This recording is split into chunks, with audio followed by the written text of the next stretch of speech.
Hi friends, welcome to Sikdar's academy. Sikdar's একাডেমিতে সবাইকে স্বাগত। 8ই মার্চ WBSSCর অর্থাৎ স্কুল সার্ভিস কমিশনের যে গ্রুপ ডি এক্সাম আছে, গ্রুপ ডি, তো গ্রুপ ডি এর যে এক্সাম আছে সেখানে যা সিলেবাস রয়েছে, তো ম্যাথস এবং রিজনিং তাতে 10+10 এইটা কিন্তু ম্যাক্সিমাম ছেলেমেয়ে পেয়ে যাবে। মেন যে সমস্যা সেটা হচ্ছে জেনারেল অ্যাওয়ারনেসের যে 20 নাম্বার, এই 20 নাম্বার নিয়ে কিন্তু সবচেয়ে ব্যাপার, এখানে যে স্কোর করতে পারবে ভালো তার কিন্তু সিলেকশন হওয়ার সম্ভাবনা বেশি। তো যেহেতু এটা গ্রুপ ডি এর পরীক্ষা, আপনারা জানেন যে এখানে কিন্তু ক্লাস 8 ছিল,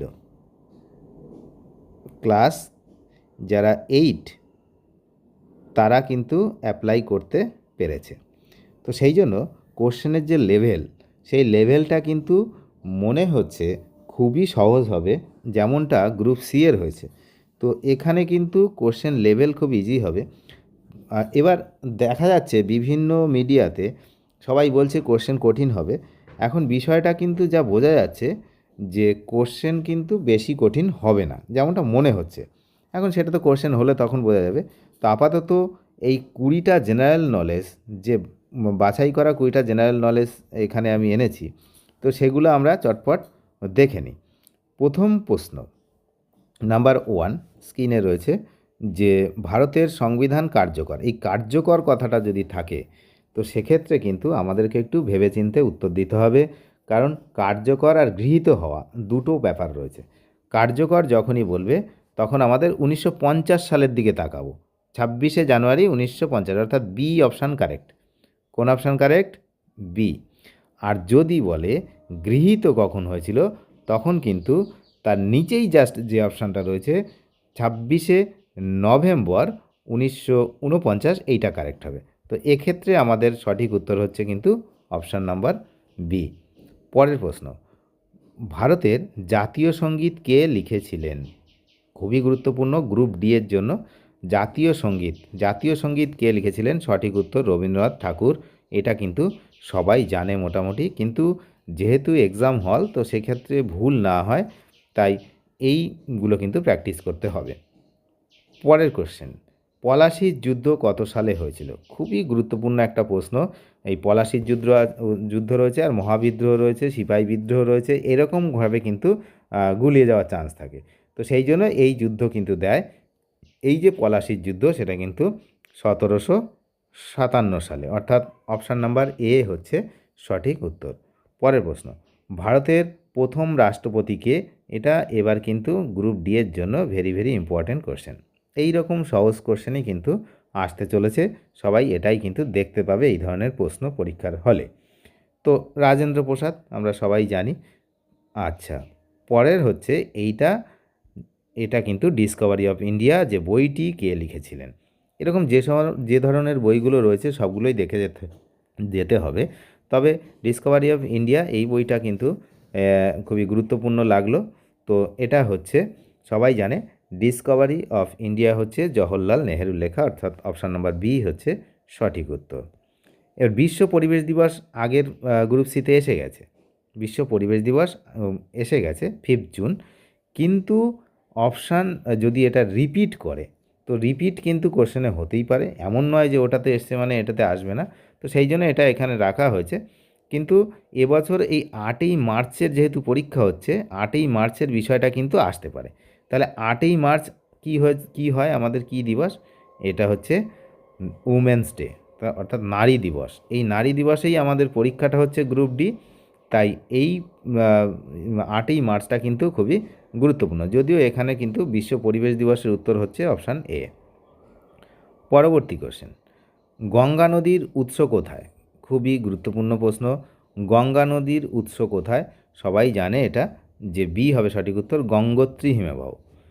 ঠিক আছে, পরের প্রশ্ন 8 নম্বর প্রশ্ন, ভারতের সংসদ কয়টি কক্ষ নিয়ে গঠিত? একদম বেসিক কোশ্চেন, আর বেসিক কোশ্চেনই আসার সম্ভাবনা বেশি, এটাই আমার মনে হলো। না, বি হচ্ছে সঠিক উত্তর, দুটো কক্ষ নিয়ে কিন্তু গঠিত সংবিধান। পরের প্রশ্ন, রিজার্ভ ব্যাঙ্ক অফ ইন্ডিয়া প্রতিষ্ঠিত হয়? খুবই গুরুত্বপূর্ণ প্রশ্ন। যত প্রতিষ্ঠা রয়েছে রিজার্ভ ব্যাঙ্ক অফ ইন্ডিয়া, এদিকে হচ্ছে ক্যালকাটা ইউনিভার্সিটি, তারপরে কলকাতা মেডিকেল কলেজ, এই সমস্ত কিন্তু পরীক্ষায় আসার চান্স রয়েছে। Indian railway, Kolkata metro rail, তো এইগুলো কিন্তু আসতে পারে। তো তেমন এখানে জাস্ট একটা করে আমি এক্সাম্পল দিচ্ছি, মানে এই ধরনের কিন্তু কোশ্চেন হতে পারে। 9 হচ্ছে রিজার্ভ ব্যাংকের ব্যাংক অফ ইন্ডিয়া কবে প্রতিষ্ঠিত হয়? এখানে 1935, 47, 50, 20 রয়েছে। সঠিক উত্তর হচ্ছে অপশান নাম্বার এ, 1935 সালে। পরবর্তী প্রশ্ন, ভারতের জাতীয় পাখি কী? এই যে জাতীয় যত রয়েছে, ভারত প্লাস ওয়েস্ট বেঙ্গল দুটোই কিন্তু জানতে হবে। তো ভারতের জাতীয় পাখি কী? না, ভারতের জাতীয় পাখি কিন্তু আমাদের উত্তর সবাই জানে, এ ময়ূর। যদি বলে পশ্চিমবঙ্গের জাতীয় পাখি কী, তখন কিন্তু মাছরাঙা হবে। ঠিক আছে, মাছরাঙা। আচ্ছা, পরের কোশ্চেন, ভারতের জাতীয় ফুল, ওই যেটা বললাম ফুল, এখানে ভারতের জাতীয় ফুল আমরা সবাই জানি যে পদ্ম হচ্ছে জাতীয় ফুল। কিন্তু যদি আমাদের জাতীয় ফুল বলে তখন কি হবে, যে পশ্চিমবঙ্গের জাতীয় ফুল, তো সেক্ষেত্রে কিন্তু আমাদের হবে শিউলি। যাই হোক, নাম্বার 2, এই সত্যমেব জয়তে, এইটা কিন্তু এবছর এক প্রকার দেখতে পাচ্ছি গ্রুপ ডিতে এটা আসবে।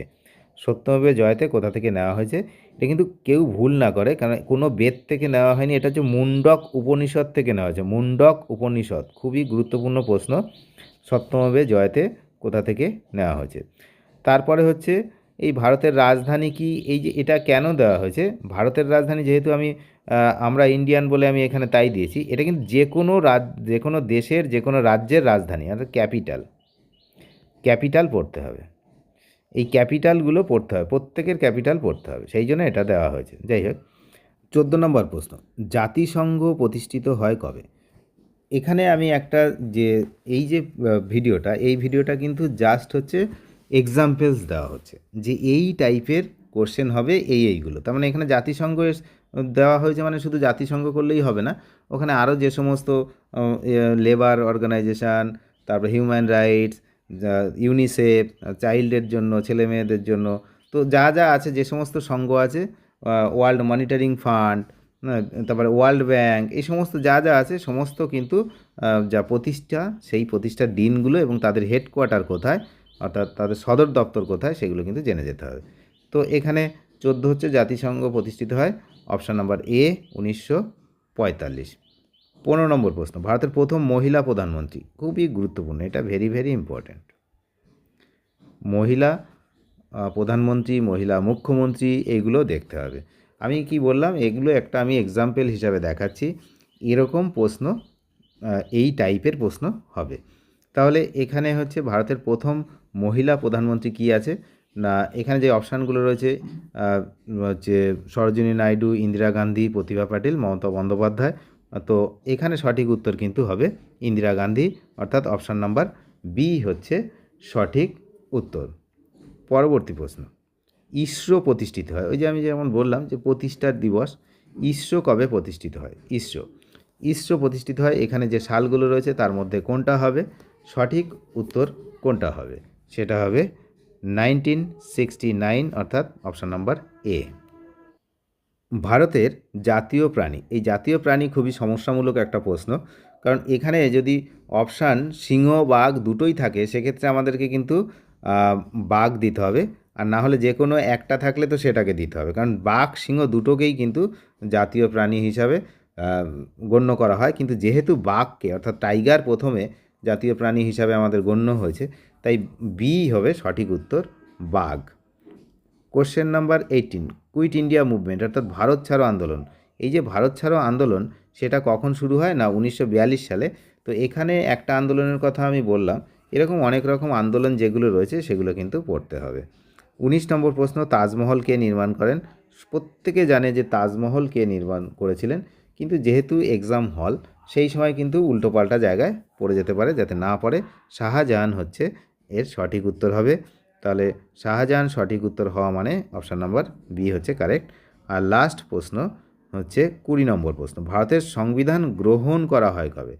তো গ্রহণ, আর আমি প্রথমেই বলেছিলাম যে গৃহীত হওয়া আর গ্রহণ এই দুটো, তো সংবিধান গ্রহণ করা মানে হচ্ছে গৃহীত হওয়া, আর কার্যকর করা একরকম। তাহলে কার্যকর 50-এ হয়েছিল, গৃহীত কবে হয়েছিল? না 26শে নভেম্বর 1949, অর্থাৎ অপশান নাম্বার বি হচ্ছে সঠিক উত্তর। আর কোনো কোশ্চেনের উত্তর যদি মনে হয় যে এখানে গণ্ডগোল হয়েছে, তাহলে অবশ্যই কমেন্ট বক্সে কমেন্ট করে জানাতে ভুলবেন না। অনেক ধন্যবাদ শেষ পর্যন্ত দেখার জন্য। চ্যানেলে নতুন হলে অবশ্যই চ্যানেলটিকে সাবস্ক্রাইব করে সঙ্গে থাকবেন। Thank you.